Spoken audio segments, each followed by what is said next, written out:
Alright guys, Dirt Rebel here, also Siwoo Land on Snow West, Dirt Rebel on BCR. Anyway, instead of taking pictures and posting, it's just easier just to do a video. So, I'm just going to talk fast, try to talk loud so you can hear me, to minimize questions and all. Not that I mind, I'm just going to talk loud and fast. Alright, this here, 2012 yz450 high compression piston GYTR cams, full FMF system. This thing pulls hard, really good bike. Anyway, this kit, timbersled inspired. Props to them, they're the masters. I can't wait to buy one when I can afford it. Anyway, for now I've gone with 520 O-ring chain on this baby. I use number 50 sprockets from Fastenal, hardened teeth. These are just idler gears from Napa Auto Parts for number 50 chain.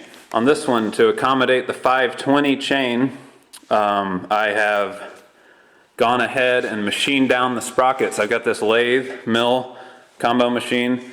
So I machine them down. It starts looking like this. I make it look like that. Less rotating mass. Half as wide. The teeth are hardened. It's a real pain. You got to use a grinder to get through the hardened part of the tooth, but they last pretty good. I'll just do a close-up here. You can see my tensioning device, a little more redneck and simple than timbersleds. As you can see, timbersled style here. My chain, I'm about maxed out on my tension travel, but you know.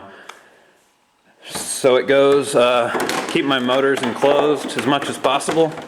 I love this YZ for the rearward facing exhaust. Makes it real easy to close the motor in. Air intake, not ideal.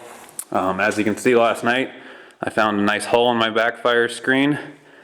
Hopefully my engine didn't mind eating that. Using these self-aligning bearings, 3-hole flanges. I try to go with 3-hole. Here's the bearing. Uses the eccentric locking collar to lock it onto the shaft. Brake rotor, go-kart hub, rotor bolts to the hub. We've got my ugly subframe, and then that is the stock front caliper off the bike. It works great, brakes work good. It does eat the pads because the ice pushes the caliper to the side, being that it's a floating caliper. Single side, the piston, double piston, but only on one side. So when you squeeze the brake, the whole caliper moves in order to squeeze on both sides. The ice pushes it sideways, it eats the pads, but they lasted about 800 miles, so, and it works great. Anyway, the key, what I feel on my kit, one thing I do, is this extra cross member here. Helps give the tunnel plates rigidity. It does way more, drags through the snow more. But I mount that to the linkage. So in addition to the strut rod, I also have it bolted down below so that the strut rod is not taking all of the force. It's less adjustable that way, but strong as hell. So I feel that's the only thing that's allowed my kit to hold together. If it was only strut rod, it would probably bend. I got about almost 1,000 miles on this. I had a bearing failure yesterday. That bearing is completely gone. I've got it all spaced, eccentric collars fully spaced so that, you know, this side plate is fully supported by the shaft. Anyway, let me see. Okay, side plates just cut out of 3/16 aluminum. The skid is out of a 900 RMK. I had to shorten it. Went ahead and gave it a little bit of a tip up. This is a 136 by 2-inch track. So I went with a little bit of a tip up for trail handling. I'm running the torsion springs. I bent them so that they are just barely engaged. So it's soft. It's pretty soft in the back. The hardest part I feel about building a snow bike suspension is getting the upper idler wheels into the middle. So we'll talk about that in a second. So here's a quick walk around. I got the Cyclops light, Trail Tech Voyager, keeps track of my miles, engine temp, all that. Motor enclosed in the front. I carry radiator blocks with me. Sometimes I have to fully block the radiators in this super deep cold smoke pow we get around here. Homemade fork clamps. This is the timbersled spindle and ski.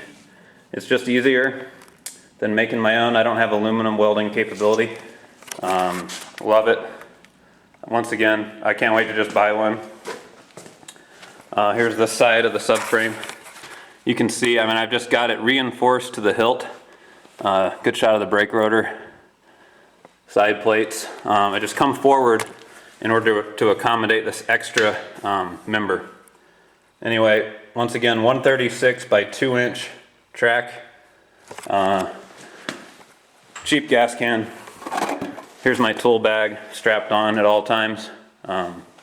Bandsaw, lathe, wouldn't be possible. Snowhawk, she's fun, but takes a beast of a man. For me, I'm a little guy, kind of wimpy. I like the bike. All right, now we got, this is last year's wr450 121 by 15 full width track.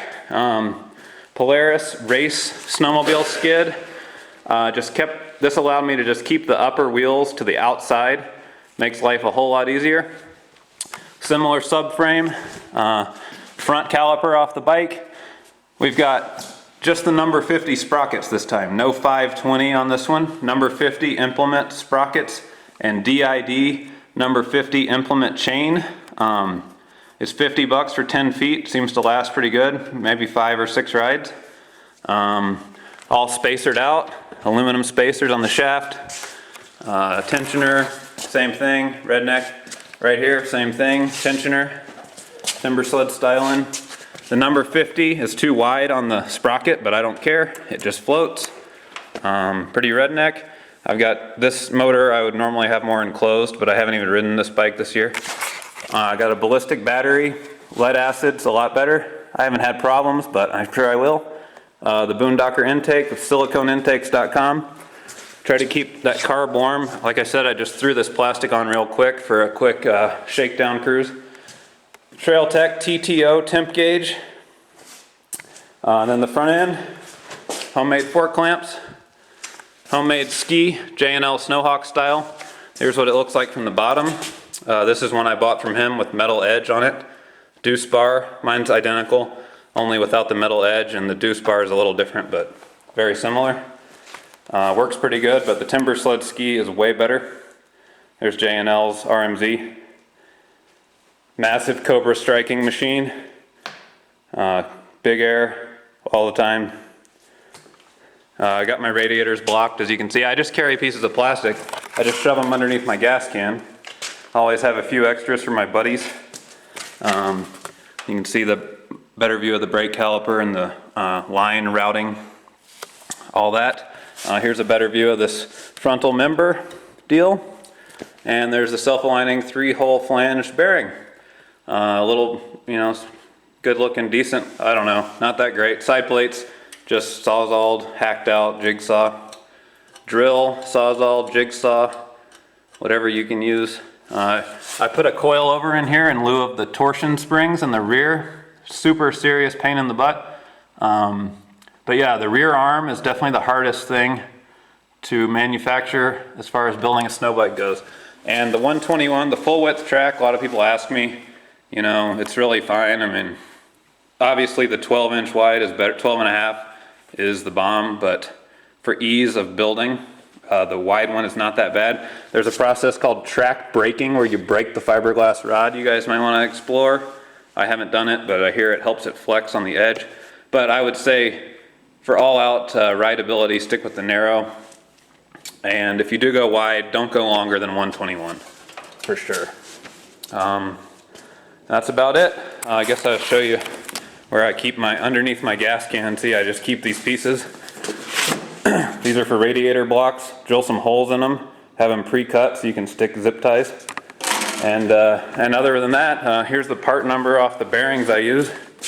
I buy them at the implement shop. I mean, they're not that great. They're not greasable, all that, but they do last about 800 miles in severe conditions. So, all right, super redneck style.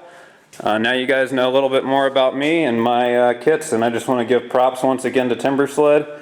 And you know, they've really pioneered this sport, and I just love it. Snowbiking, there's nothing like it. And for me, it's not about profit or anything. It's just all about having fun. So I hope that helps you guys a little bit.